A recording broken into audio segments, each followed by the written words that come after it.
Who embodies your imagination? Neville Goddard. Have you ever taken a moment to ponder these inquiries? How can we define imagination? What role does imagination play in every aspect of our lives? And how does envisioning yourself in the state of your desired fulfillment aid in breaking free from the prisons constructed by ignorance? Discover the significance of imagination as the way, the truth, and the life in this video. Therefore, watch it until the conclusion, show your support by liking the video, subscribe to the channel here to keep receiving content like this. I am constantly engaged in my significant task of unveiling the eternal worlds, opening the eyes of mortal individuals to the realms of thought, to the ever-expanding eternity within the divine essence. Human imagination, according to Blake, is a term that, through frequent use, has accumulated numerous diverse connotations, almost rendering it devoid of a specific meaning. This term, imagination, is employed to serve various ideas, some of which directly contradict each other: fantasy, thought, hallucination, suspicion. The extensive use and diverse interpretations have left imagination without a fixed or consistent definition. For instance, we might instruct someone to use their imagination, indicating that their current perspective is too limited and insufficient for the task. In the next moment, we may suggest that their ideas are mere imagination, insinuating that their notions lack a solid foundation. Referring to a jealous or suspicious person, we attribute their condition to their own imagination, implying that their thoughts are baseless. Shortly after, we might praise an individual as a person of imagination, offering the highest tribute. Thus, the term imagination lacks a precise meaning, and consulting the dictionary provides little clarity. It defines imagination as the power of imagining, an act of the mind, the constructive or creative principle. It may also refer to a phantom, an irrational notion or belief, and planning, plotting, or conspiring involving mental construction. I align the central figure of the Gospels with the human imagination, the force that makes forgiveness of sins inevitable and the realization of our objectives possible. All things were created by this imaginative power, and without it, nothing that exists was brought into being. In the world, there is only one thing, imagination, and all our misinterpretations of it are rejected and scorned by humanity, who is described as a man of sorrows and acquainted with grief. Imagination serves as the gateway to reality, either as the ark of God or a phantom of the earth and natural water, depending on how it is utilized. Naturally, it is merely a sensory organ subject to the senses. The eternal body of man is the imagination, which is God Himself, the divine body, IOD, from right to left, represented as Jesus. We, as human beings, are its members. I find no higher and truer definition of imagination than that provided by Blake. Through imagination, we possess the power to become anything we desire. Imagination allows us to disarm and transform the violence present in the world. Our most intimate and casual relationships take on an imaginative dimension as we awaken to the mystery concealed since the time when Christ within us is our imagination.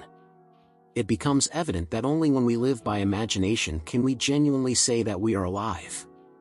I aspire for this book to be a straightforward, lucid work that holds the potential to inspire action through imagination, allowing you to open your immortal eyes to the realms of thought.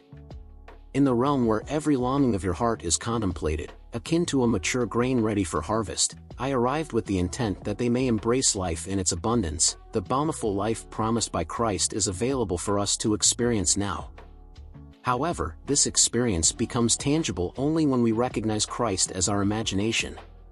A mystery concealed throughout the ages, Christ in you, the hope of glory, manifests as your imagination. This enigma is one that I perpetually strive to fathom more deeply. In the words of others, imagination emerges as our Redeemer, the celestial Lord born of man but not engendered by man. Each individual represents Mary, and the birth of Christ must unfold within. While the narrative of the Immaculate Conception and the birth of Christ may seem logical when interpreted as biography, history, or cosmology, it is often misapprehended. The contemporary investigators of imagination contribute to confusion by labeling it the unconscious or subconscious mind. The evolution of imagination represents a gradual shift from a god of tradition to a god of first-hand experience.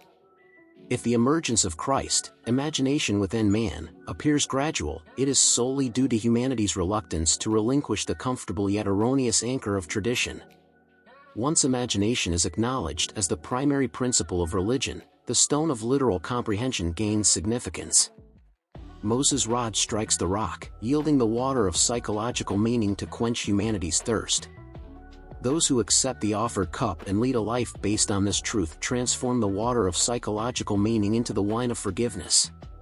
Like the Good Samaritan, they pour it into the wounds of all. The Son of God is not discovered in history or external forms, rather, he is found as the imagination within the one in whom his presence is revealed. Let your heart become a manger for his birth. God, once again, assumes the form of a child on earth, and man is the dormant garden. This only begotten Son of God awakens, elevating his imagination to heavenly realms and adorning humanity with divine stature. Continuously, we must envision the utmost excellence. Our understanding of man at the moment of his awakening to imaginative life must undergo the test of sonship. Father, reveal your Son in me. This is the ultimate test of sonship, forgiving sins.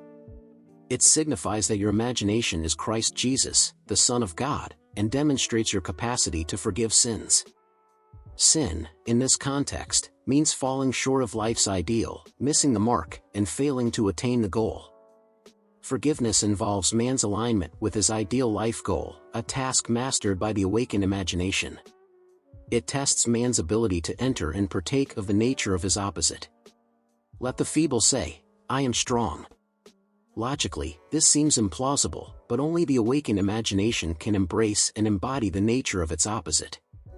This concept of Christ Jesus as human imagination prompts fundamental questions. Can imagination alone empower me not just to suppose that I am strong but also to manifest this idea independently? If I desire to be in a different place or situation, can I bring about its physical realization by mentally assuming that state and place? Suppose financial constraints and current social circumstances oppose my desired realization. Would imagination alone be sufficient to materialize these aspirations? Imagination comprehends reason, as reason is.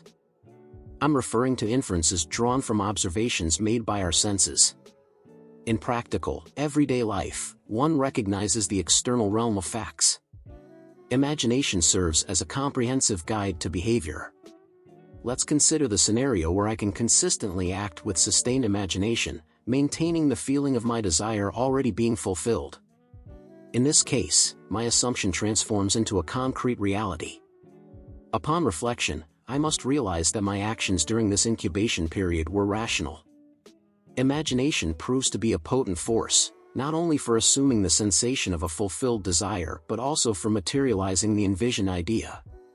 Following the assumption that I am already what I aspire to be, I need to consistently align my actions and thoughts with reason to bring my assumption to fruition. Through my experiences, I've confirmed that a persistent assumption, even if initially false, crystallizes into a factual reality.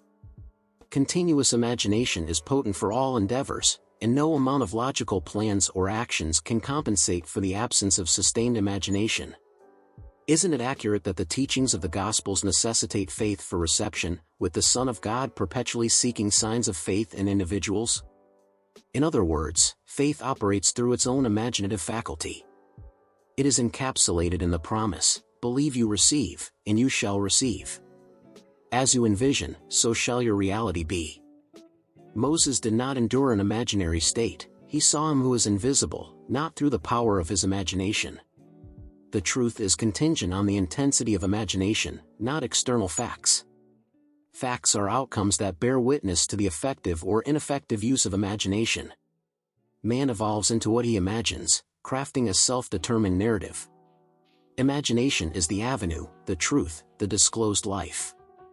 The truth eludes comprehension through logical minds. While the natural senses perceive a bud, imagination envisions a blossoming rose. Truth transcends the constraints of facts. As we awaken to imaginative existence, we recognize that to imagine a thing is to create it. Therefore, a genuine judgment need not conform to the external reality to which it relates.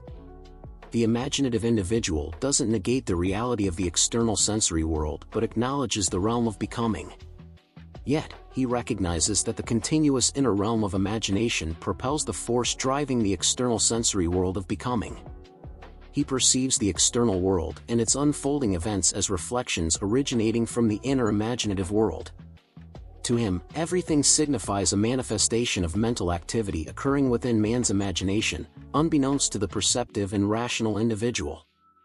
However, he acknowledges that every person must attain awareness of this internal activity and discern the interconnection between the inner causal world of imagination and the external sensory world of effects.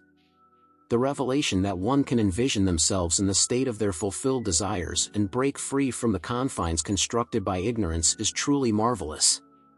The authentic essence of man is a splendid imagination. This is what needs to be stirred. Awake, thou that sleepest, and arise from the dead, and Christ shall give thee light. Once an individual realizes that their imagination is Christ, they perform actions that, at that level, can only be deemed miraculous. However, until a person perceives Christ as their imagination, "You did not choose me, I chose you," they view everything with absolute objectivity, devoid of any subjective connection. This lack of realization causes them to rebel, erroneously believing that they chose the conditions of their life, intricately linked by affinity to their mental activity. It is imperative for man to firmly believe that reality resides within him and not external to him. While others possess bodies and individual lives, their reality is deeply rooted in you, just as yours culminates in God. I trust that this content has provided value to you, benefiting your understanding. The purpose of this channel is to assist you in flourishing financially, beginning with the mind, naturally. I emphasize the importance of inspired action alongside the feeling of fulfilled desires. This combination is essential for producing tangible effects in the material realm. If you found this helpful, please leave a like and subscribe to contribute to the growth of our channel, spreading light to the lives of many, including yours. Sending warm regards, and I'll see you in the next video.